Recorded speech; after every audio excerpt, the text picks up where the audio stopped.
Créé à l'origine sous la forme d'un centre médical d'arrondissement, l'hôpital de district d'Odja a officiellement vu le jour par décret ministériel le 9 septembre 2022, récompensant les efforts continus de son personnel.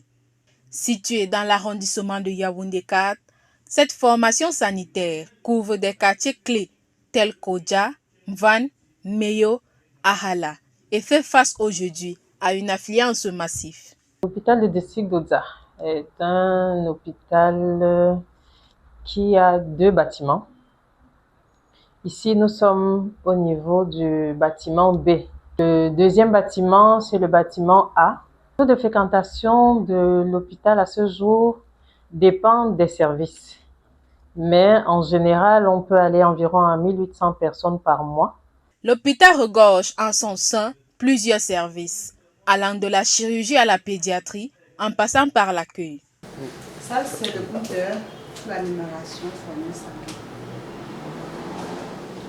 Ça, c'est le man pour la CRP, la quantification de la CRP.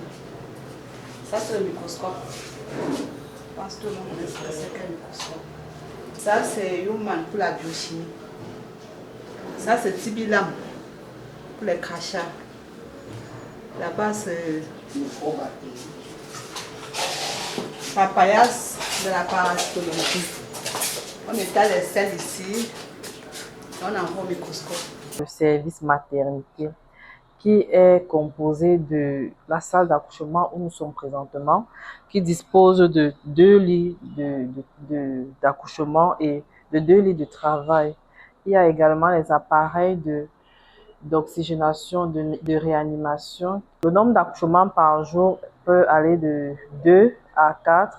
Le service des urgences reçoit les malades qui viennent, comme ça, le mot le dit, en urgence. Donc, on les prend en charge très rapidement. Et s'il faut les hospitaliser, on hospitalise après avoir été consulté par le médecin.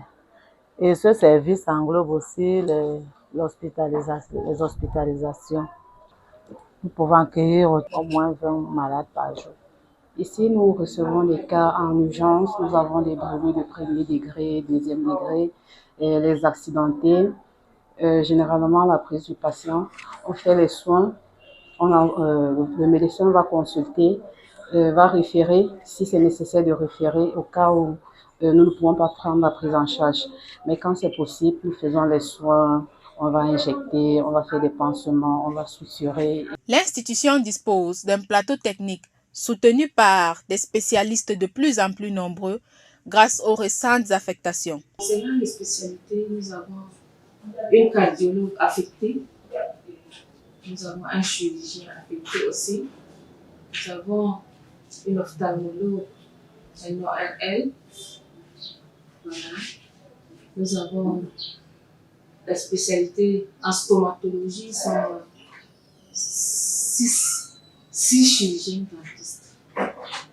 Ils sont là, ce qui fait qu'ils travaillent du lundi à samedi. Et en plus, nous avons aussi 3 gynécologues affectés et des médecins généralistes. Ici, la couverture santé universelle n'est pas un vain mot. Elle est pleinement effective.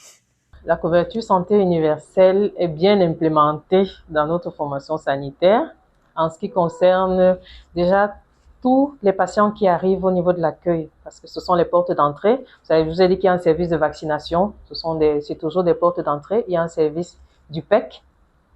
Ce sont des portes d'entrée pour capter tous les malades. La prise en charge du paludisme chez les enfants de 0 à 5 ans est gratuite. À la naissance déjà, la maternité enregistre les enfants pour les CSU.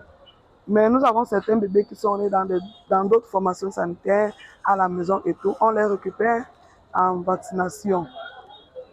On les enregistre et on leur donne leur numéro de CSU. L'organisation du travail et la discipline du personnel que compte l'hôpital ne sont pas prises à la légère. Tout d'abord, moi j'ai instauré la discipline à travers tout le personnel, que ce soit le personnel pour le personnel. Pourtant, derrière cette organisation millimétrée et cette discipline de fer, l'hôpital de district d'Odja fait face à des difficultés. Notre capacité d'accueil se limite encore à 27 lits pour les hospitalisations. Donc, vous comprenez qu'il nous faut encore plus d'espace. L'espace est assez exigu pour recevoir notre forte population. Comme autre difficulté, l'approvisionnement en énergie continue dans l'hôpital. Vous voyez qu'il y a beaucoup de motos aux alentours. Donc, l'hôpital n'a pas d'appareil de radiographie.